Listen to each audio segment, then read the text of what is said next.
Olá, telespectadores. Eu sou o Lucas Caneiro, comentarista esportivo e criador de conteúdo aqui pro canal Disputa Esportiva. Dessa vez eu trago para vocês um vídeo diferente, um vídeo estilo vlog, assim como eu falei mais atrás, né, sobre a convocação do Tite. Agora eu vou falar sobre outro assunto que é Copa América, né? Agora vamos falar sobre quais são os favoritos para ganhar essa Copa América. Eu vou dar alguns palpites, né, sobre quem vai passar de fase e, obviamente, também vou dizer se o Brasil é ou não favorito para ganhar essa Copa América. Vou responder essa pergunta que está aí no título do vídeo. Antes de tudo, já se inscreve aí no canal se você não for inscrito. Ative o sininho das notificações para não perder nenhum vídeo que a gente posta aqui. Toda semana, de segunda a sexta, tem vídeos aqui no canal Disputa Esportiva.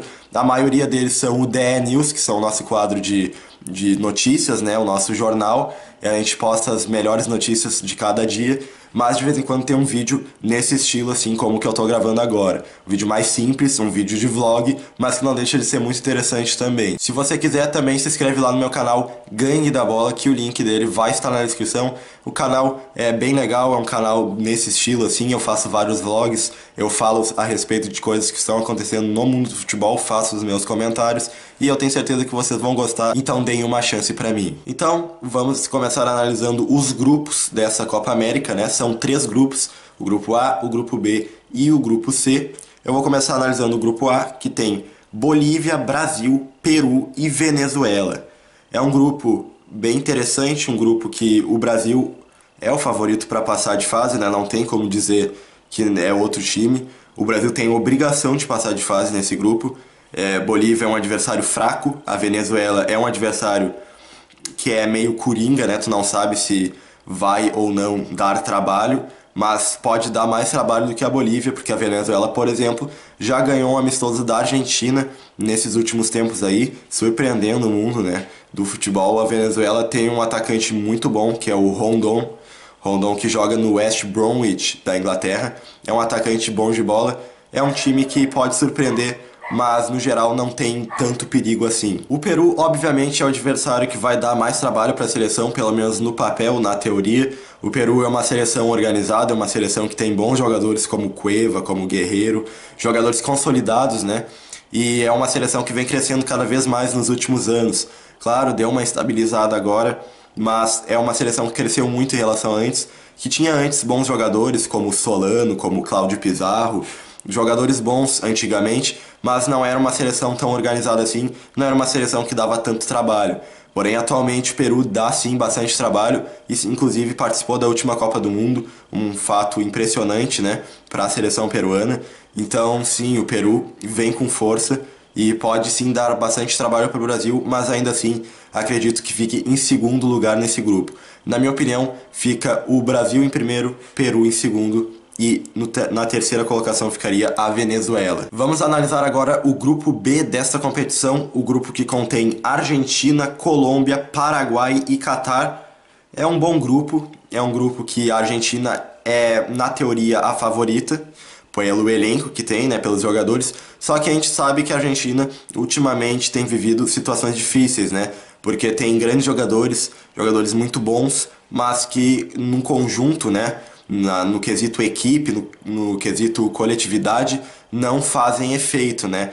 A Argentina não consegue ter um bom futebol nesses últimos anos, apesar de ter grandes jogadores. Inclusive, o Messi é um jogador que na Argentina não é a mesma coisa que no Barcelona. Apesar de ele se esforçar muito na Argentina, dá pra ver que ele busca muitas jogadas, dá pra ver que ele tenta chamar a responsabilidade, mas ele não tem o mesmo coletivo que o Barcelona tem, ele não tem o mesmo conjunto, ele não tem as mesmas peças pra jogar, e aí ele acaba ficando muito isolado e a Argentina acaba dependendo muito dele, acaba dependendo muito que ele crie as jogadas e faça os gols sozinho. Isso aí é muito complicado hoje em dia. Hoje em dia o futebol precisa de um coletivo forte e a Argentina não tem um coletivo forte.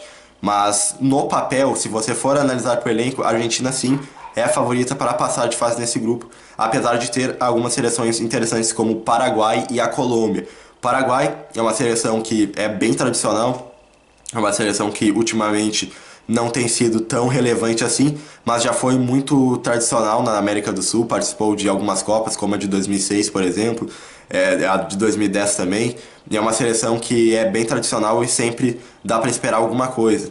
Mas a Colômbia é a seleção que vai apresentar mais perigo à seleção argentina, né? A Colômbia é uma seleção que vem de muitos altos e baixos, já teve seu auge, né, em 2014 na Copa do Mundo. Foi uma seleção muito forte. Hoje em dia é uma seleção forte, mas é uma seleção que tem muitos altos e baixos. Às vezes tá lá em cima, às vezes tá lá embaixo. A gente não tem como saber o que esperar dessa seleção, mas ainda assim é uma seleção muito forte, uma seleção que conta com James Rodrigues como seu principal astro, né, como seu principal craque. Tem o Cuadrado, tem jogadores de muita qualidade, e é uma seleção que pode sim dar trabalho para a Argentina. E o Catar tá ali como figurante, na minha opinião, não vai dar trabalho nenhum. Só um milagre mesmo para o Catar passar de fase. Eu acredito que a classificação vai ficar a Argentina em primeiro, Colômbia em segundo e em terceiro lugar fica o Paraguai. Agora vamos terminar analisando o grupo C, que na minha opinião é o grupo da morte. É o grupo que tem mais equilíbrio, é o grupo que tem grandes seleções. E eu vou já falar que são Chile, o Equador, o Japão e o Uruguai. Então, vamos começar falando do Chile, né? O Chile, que é uma seleção que cresceu muito nos últimos anos também. É uma seleção que tem jogadores muito bons, jogadores como Alexis Sánchez, por exemplo, jogadores como o Vidal e entre vários outros, né? É uma seleção muito forte coletivamente. É uma seleção que ultimamente, né, teve alguns resultados ruins, mas ainda assim dá para se esperar bastante coisa, até porque ela é campeã, a atual campeã da Copa América, né? Foi campeã em 2016. Então o Chile, sim, dá para esperar muita coisa dessa seleção. É uma seleção fortíssima e que pode sim dar trabalho nessa Copa América. Assim como o Equador é uma seleção imprevisível, uma seleção que tem jogadores jovens, jogadores que podem causar algum dano a outras seleções, jogadores que sim podem ser agressivos e ajudarem o Equador a passar de fase. Assim como o Japão, que é uma seleção que vem crescendo muito ultimamente, fez uma ótima Copa do Mundo, é uma seleção que dá muito trabalho, uma seleção com jogadores muito velozes e uma seleção com coletivo forte também.